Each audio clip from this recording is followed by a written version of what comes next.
Mona Fandey, alongside her husband and their assistant, took over the media in the 90s as the hottest and most infamous criminals at the time. Almost 30 years later, and this case still remains as Malaysia's most horrific case. Here's the full story of the Mona Fandey case, along with videos of the murder scene and how it looks today, how they got caught, the stories behind prison bars, and her final words.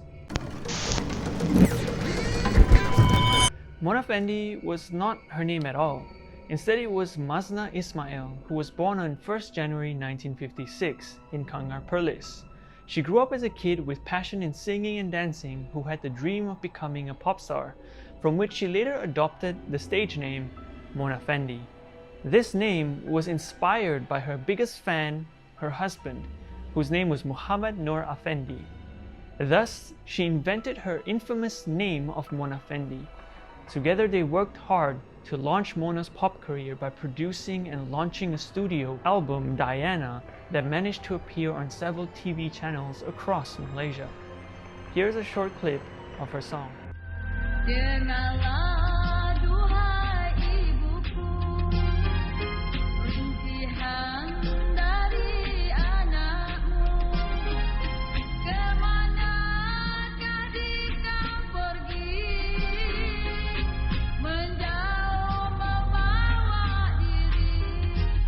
However, as the years got by, the couple realized that her pop career was heading to a dead end and decided to look for a different path as a source of income.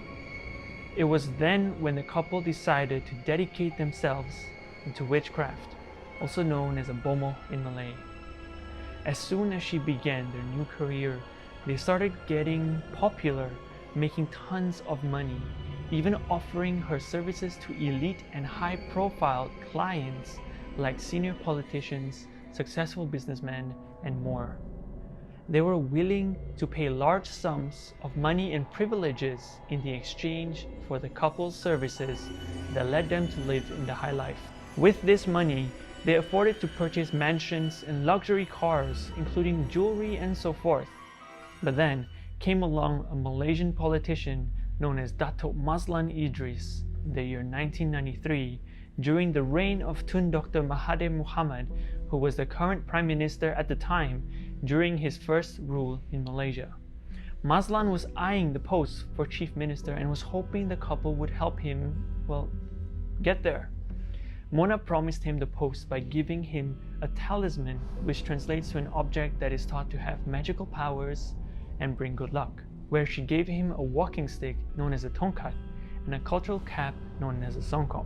These items given by Mona were supposedly owned by former Indonesian President Sukarno that would apparently make Mazlan invincible.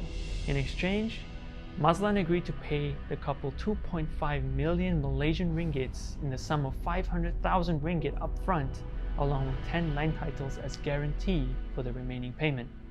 Once the assets were transferred, Mona arranged for Mazlan to visit her home in Rau Pahang for a cleansing ritual. Somewhere between 10 p.m. and 12 a.m. on July 2nd, 1993, the couple and their assistant Juraimi Hassan had Mazlan lie down on the floor with his eyes closed and was told to wait for money to fall from the sky, while Mona placed flowers all over his body. Without warning, the assistant chopped the politician's head off using an axe. The three of them then dismembered and partially skinned his body into 18 pieces. His remains were then buried 1.8 meters below ground, underneath their storeroom that was apparently converted into a second toilet. This is what the house looks like today.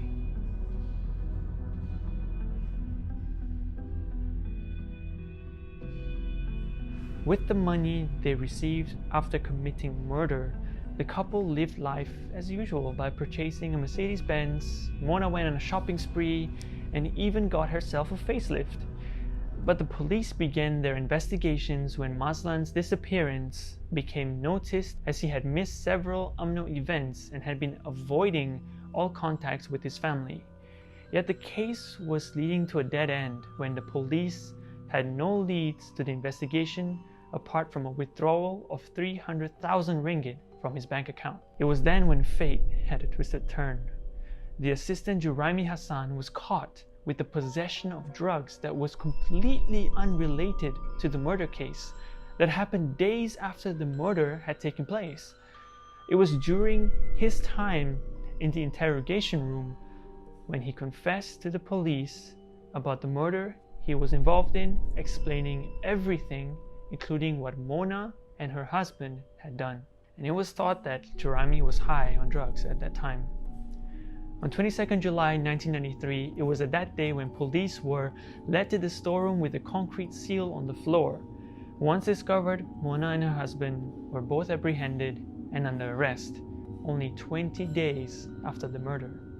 Although when the pieces of the politicians were recovered, some parts were thought to be missing. People speculate that the three had actually shared the missing parts for dinner, yet there is no valid proof on this rumor and why those parts were missing. In 1995, the three of them appeared before a 7-person jury and led by Judge Dato Mokhtar Sidin at Temerloh High Court in Pahang. After only about 2 months in court, the trial was concluded with a unanimous verdict of guilty, and they were charged with murder under Section 302 of the Malaysian Penal Code that comes with a mandatory death sentence. Her words after hearing the verdict were, "I'm happy and thank you to all Malaysians."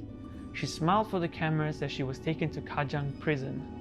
Even after filing appeals to the federal court and a pardon from the Pardons Board of Pahang, they were both rejected and refused, respectively. Their last days to live was set for Friday, 2nd November 2001 at Kajang prison. The day before the execution, Mona and her husband met their family members and were given KFC as their last meal. They spent their last hours advising the children from both their own marriage and their previous marriages. And I quote, "Grow up to be good people," and also told them to take good care of themselves. They were very calm, saying very little and requesting nothing in their final hours. Mona's last words were, "I will never die." The three of them were led to the gallows with 3 British-style nooses dangling from the metal beam. They stood on the floor trap, had their nooses tightened. At 5:59 a.m. on Friday, the 3 of them were hung in the gallows. That put an end to the most gripping murder trial in the country's history. They were left hanging for an hour before being taken down for an autopsy and finally buried in their respective state cemeteries. Today, all that's left of Mona and her husband are the 2 abandoned homes they once stayed. Their stunning bungalow in Section 12 Shah Alam that has sadly been demolished, leaving only an empty, gated land. The other land where the murder had taken place, an unnumbered house in Raup, Pahang that has since been abandoned and consumed by the jungle. This infamous story was even turned into a movie film known as Dukun that was released in 2018. Spending her lifetime in Malaysia seeking a career towards publicity and fame, Mona's last words was a statement that was then not understood, but now comes into clarity.